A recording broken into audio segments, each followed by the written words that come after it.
Hey, so welcome to this today's pre-class, which is about JavaScript promises. Now, see, in the beginning, we learn about how JavaScript actually works, the internal implementation, mutability, immutability, hoisting, execution stack, and then after that, we moved into the advanced functionalities like constructor functions, how we can create objects using object.create, constructor functions, how we can change the value of this using call, apply, bind. That brings us to these two keywords called as new keyword and this keyword. And after that, we learned about local storage and set time or set interval. Now, see, even though the first few sessions that we had were more related to how exactly JavaScript works, how you can be a better developer, but after that, when you actually start coding your web application, you need to implement certain functionalities. And for that, you actually really need help from JavaScript. So we saw a particular problem like whenever we were refreshing the page, all of our data was gone. JavaScript brought the solution, which was local storage. We got our own database, and through that we can basically store the data and use it whenever we want, and it wasn't keep on getting deleted whenever we are refreshing the page, and that solved our majority of problems. After that, let's say we want to execute a particular a code after a particular amount of time. For that, we had set timeout, set interval, also used in slideshow. So as you can see, web is an evolving thing. As a developer, you want to build complex functionality. For that, you need complex logic, and for that, you need a solid support from JavaScript. If JavaScript is not providing you something like local storage, set timeout, set interval, and now promises, you wouldn't be able to build those complex things that you will see in the website, like payment system, all the cool graphics, animation that you are able to see on the browser. So let's talk about how JavaScript promises which problem it is going to solve for us. And I just want to show you one image before we get into it, and it is called just we need each other. So in JavaScript, we might face into certain situation that for let's say we have two types of code like code A and code B. For code B to get executed, code A's execution has to be successful, like it will return some value and code B will basically get that value and do something with it. So we need each other. That kind of mental model you can have before we actually start the pre-class. So I want to have an example here. So let's say function. um, Okay, before I start writing it, I want to tell you, this is my test.js, we're not in my script.js. So in test.js, I want to write a function which will basically append these scripts, my script.js and my script2.js. So, and I should be able to access the way function inside of my script.js and my script2.js. So if I just now start doing that, function append, and I basically want to pass in like what script you want to pass in. So I'll just have s, but for that I need to create a script element. How we can do that? Again, possible using document dot create element. And what attribute a script would need? Obviously the source, just like an image. So you can use dot set attribute, or since it's an object, you can just directly use script dot source is equal to whatever we are passing it as an s. And ultimately when we have that, we just wanted to append to our, let's say, head. We want to append to the head script. So now if I just want to confirm it, if it is there, let's execute it. So go back here, test is not defined. Oh, sorry, it's append. And obviously I need to pass in the value as well, the path of script, which is my script. Just if I go back, run it, go to the document, we append it to the head, check the head. Yeah, my file is there, confirm. All right. So now that means if I go to my script.js, if I write in a function, let's say hello,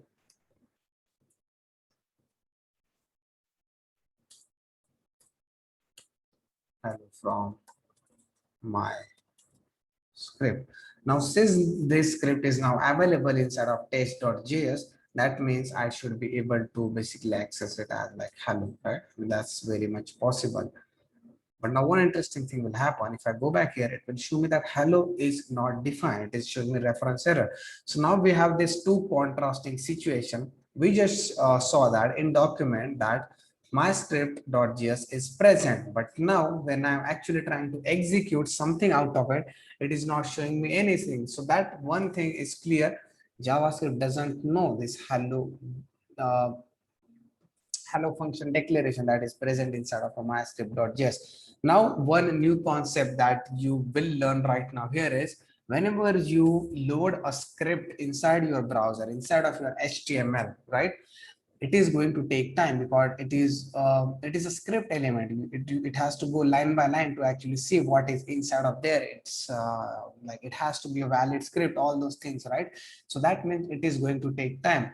And while it is taking time, JavaScript will not wait for it. JavaScript will go to this hello and it will directly start executing it. But since it is, let's say that script loading is in the process, like it's 20%, 30%, 60%, that means that hello is not completely still there. So it's like when you are preparing a meal, you can only eat that meal when you have done cooking with it. Like when you are pouring some oil inside it, you are adding some substance, obviously you just can't touch it and start eating it, right?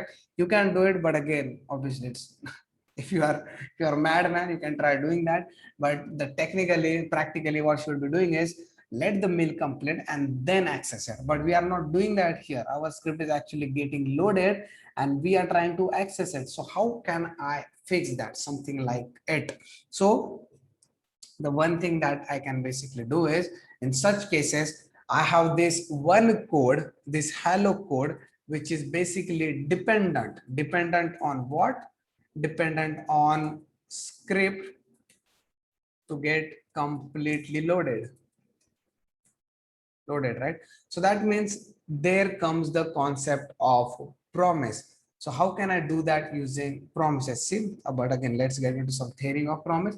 So promise is a commitment by someone to do or not do something. So let's say in this case, the script should give us promise that I'm going to load. And when I'm done loading, you can basically do whatever you want, like accessing the function inside of my script.js. Now, why promises? Because a piece of code will take some time to execute, like this script on load, it is going to take some time to execute. And depending on that, we have other piece of code, which is hello in this case, right? Which should get executed. And that's why we need a promises in JavaScript whenever we have that kind of dependence. But again, if you, I just want to show like hello is actually there. It's just that you can't access it right away. So if I just pass in a function to set timeout and then try to invoke hello there, because obviously that script loading will not take, let's say, more than 2 seconds, right? So I will keep it at 3 seconds. And if I try to execute it now, let's see, you can see it is there. So obviously that hello is being added after, let's say, 1 millisecond, 2 millisecond, but obviously just for a better readability, I have put it 3 seconds there, right? So now what we want is when that script loading has done, give us some kind of sneak signal, right? So that I can do basically then and then only I should be able to access this hello function. Because right now, if I try to do that, JavaScript will just go there. There has to be some new syntax, there has to be some new utility, and that utility is promises. So promises have consequences. They will either get fulfilled, not fulfilled, or they'll be in the process. So everyone would have imagined our parents when we were in 10th standard. If you scored, let's say 90% plus, you will get a laptop, you will get a cycle, something like that, right? And if not fulfilled, obviously you might get scolded or something like that. And ultimately, these are the states of a promise. Either it will get fulfilled, so that means either you will score 90+%, or you will not score 90+%, or while you are studying, that means that promise is in process. So we don't know whether it get fulfilled or not fulfilled until the end of the result. So promise by nature, it's going to take time to fulfill, right? And basically we have to wait. But then again, you have to understand what kind of code in JavaScript might make you to wait. So if you have seen in the Postman that we have learned, when you make a network request, If you are in a small, sorry, when your network is down, when you don't have a lot of network coverage, it will take time for your network request to go to the server and come back to you. So in such cases, having promise is very important. So that's just one application of promise. In JavaScript programming, we need asynchronous behavior as well. So it should not happen that while that script is getting loaded, it shouldn't try to access everything that is coming after. I mean, that's what it tried to do, right? It tried to access hello. But again, now we have to add that one more utility, like access hello only when that script has been loaded. But that doesn't mean you need to stop right there. Whatever comes after it, like console.log1, whatever it is, you keep on doing that. But just for this hello, somehow make sure that executed only when that script has been loaded. So see how we can do that using promise. For that, we have a JavaScript promise object.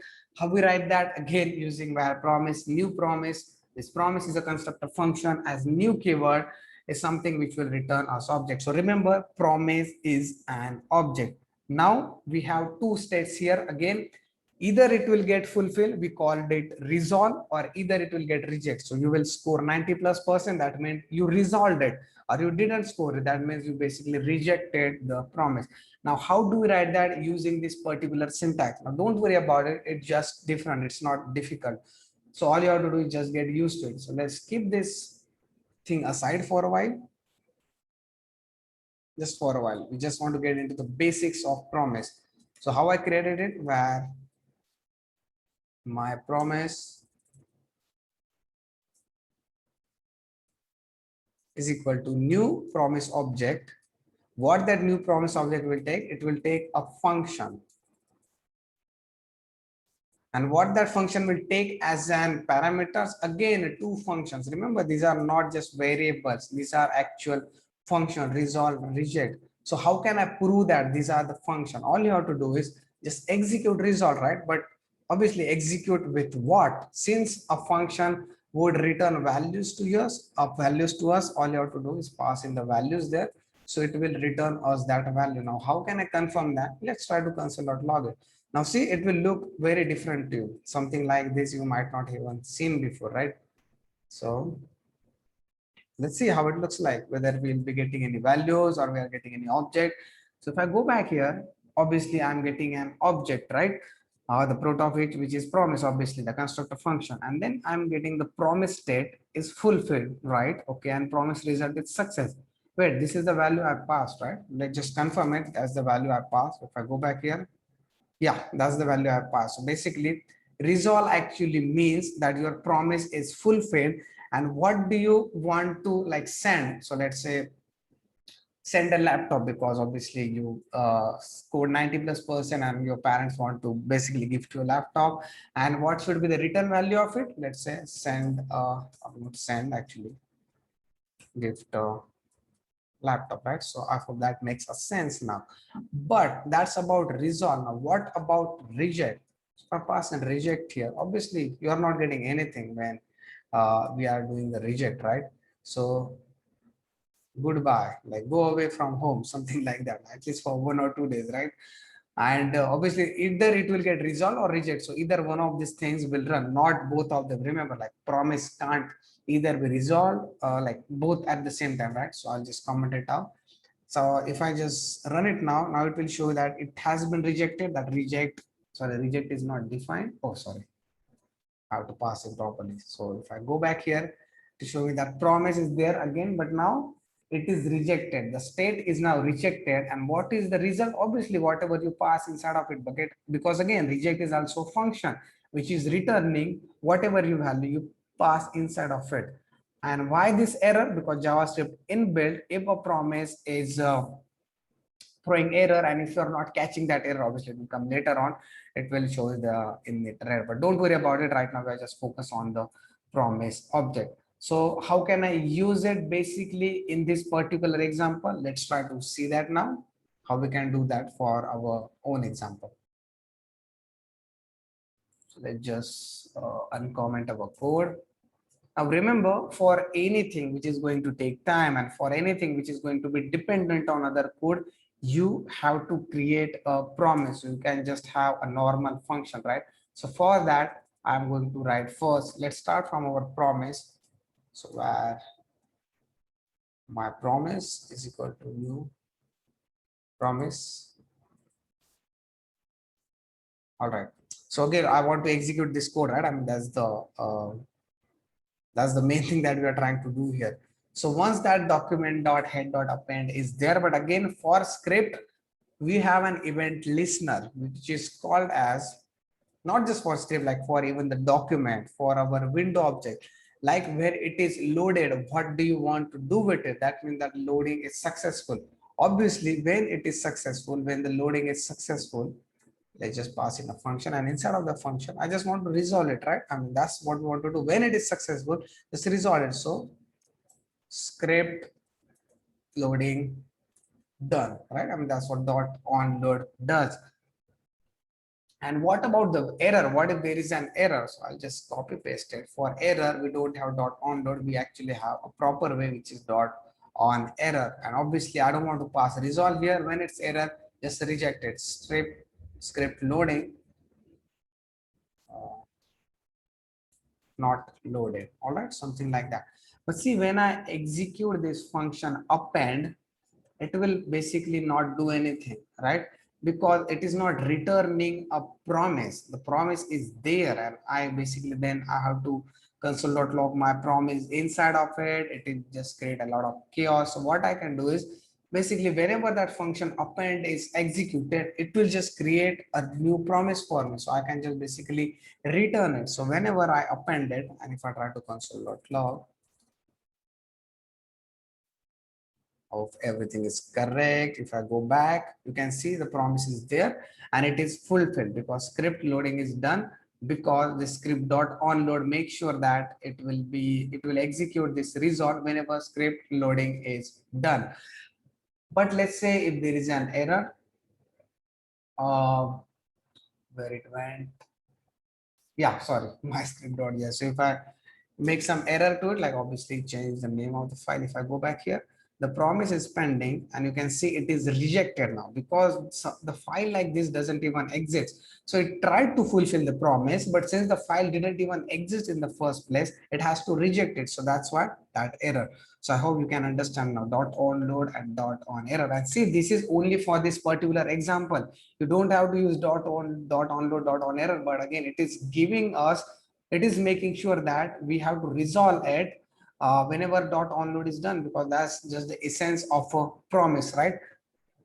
Script dot onload is allowing us to execute something which is basically means resolving that promise, because when the file is loaded, obviously we just want to resolve the promise, right? And when it's having some error, let's just reject it right away. But let's say now should I be able to access that function like that hello, right? Because kind of makes sense, the script has been onloaded.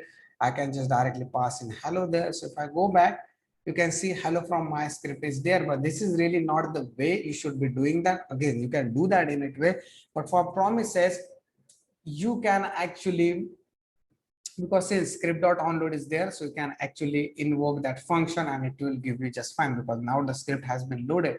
But how can I access the value of a promise? How can I do something with it now? So for that we have this particular way, and it is called as dot then dot catch. So do something when promise is successful. So if I go back, append, all I have to do is dot then, like what happens when this particular file is loaded. So function, if there is any return value here, you can just pass in as a parameter.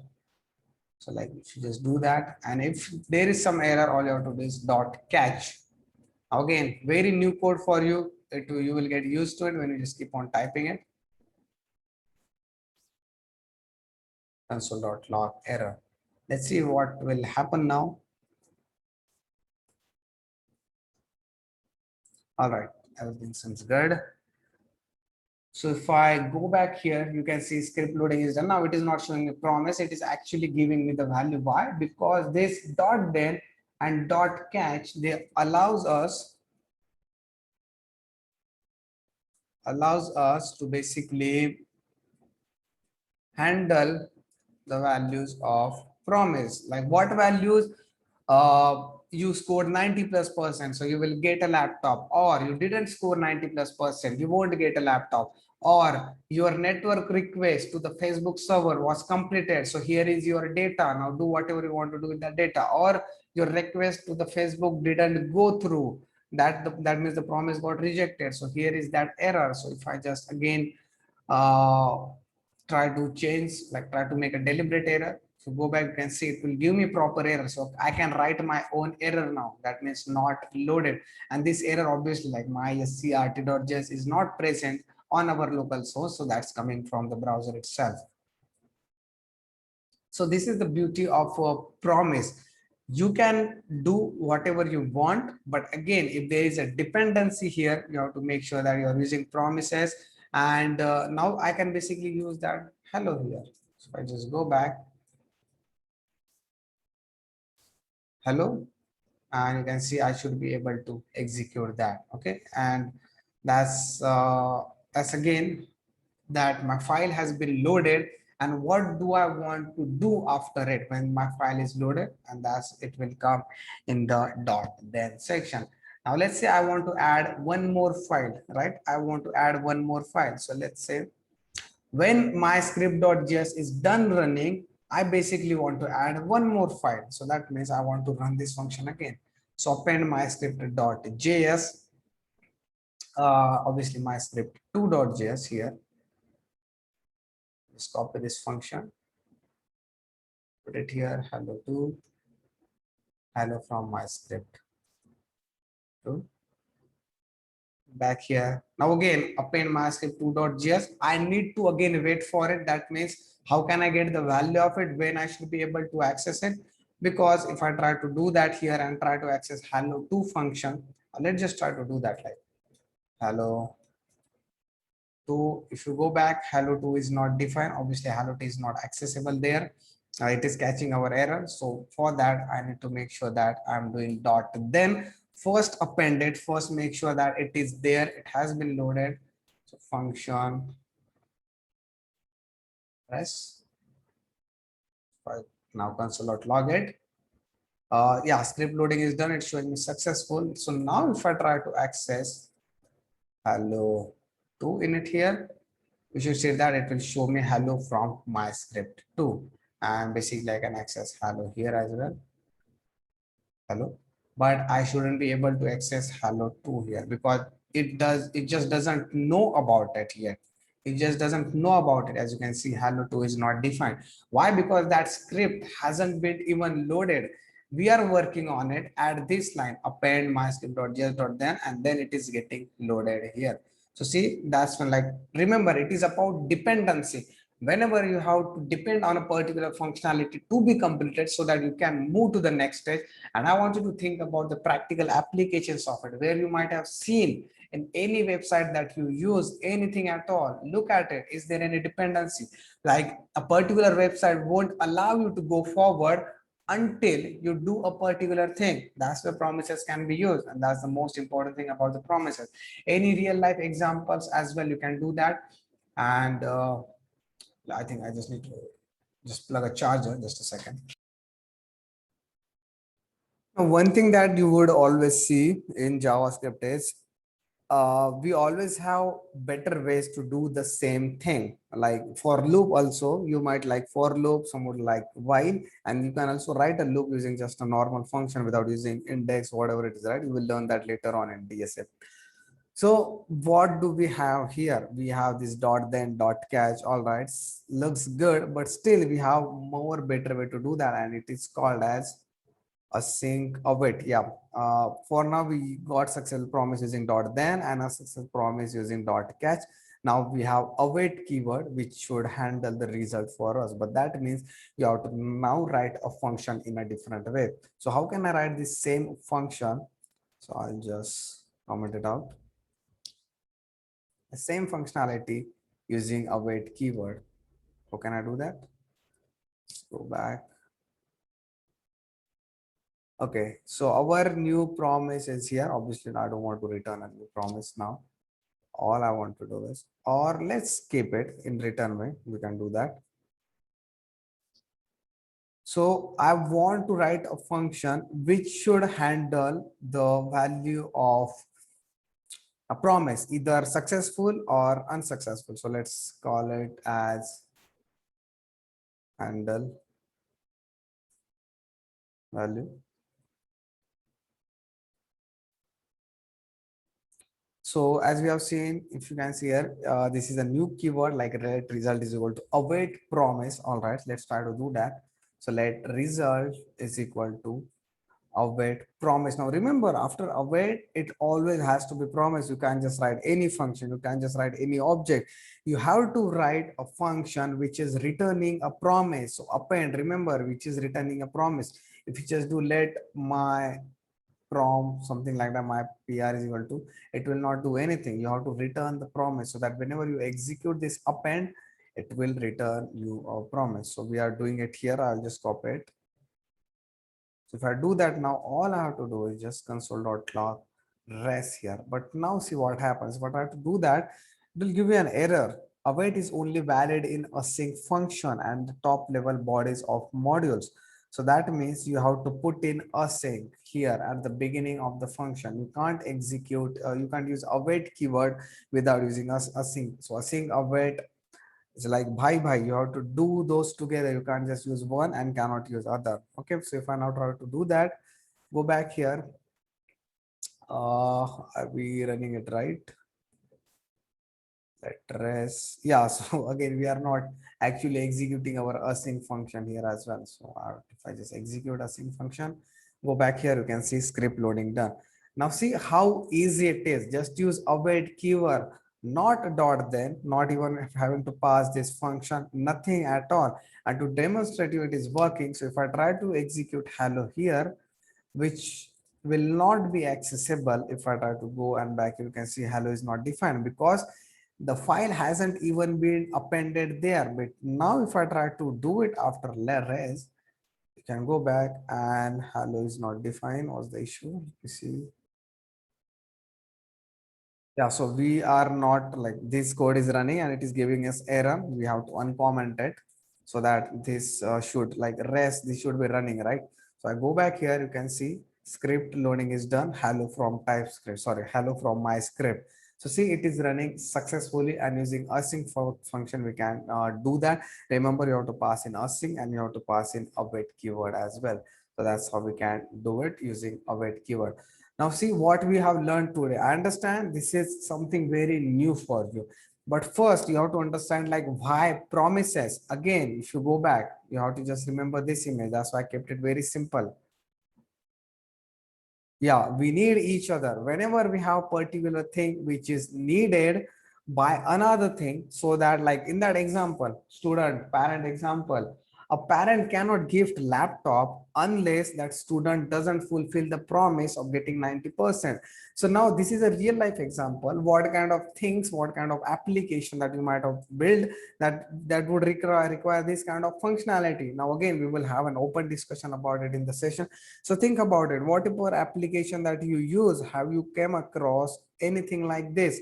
Whenever you don't do a certain thing, you won't be able to move forward. But again, promises shouldn't be blocking anything. It should run asynchronously. It's just that hello function that we are executing, it should have some breathing space, right? It should get executed only when this res await like or this dot then, and basically script has been loaded, it has been resolved only then and then. And the way we create promise will always be the same, new promise. It's just that the way you handle it is different. We handled it using dot then, error whenever it came, we handled it using dot catch.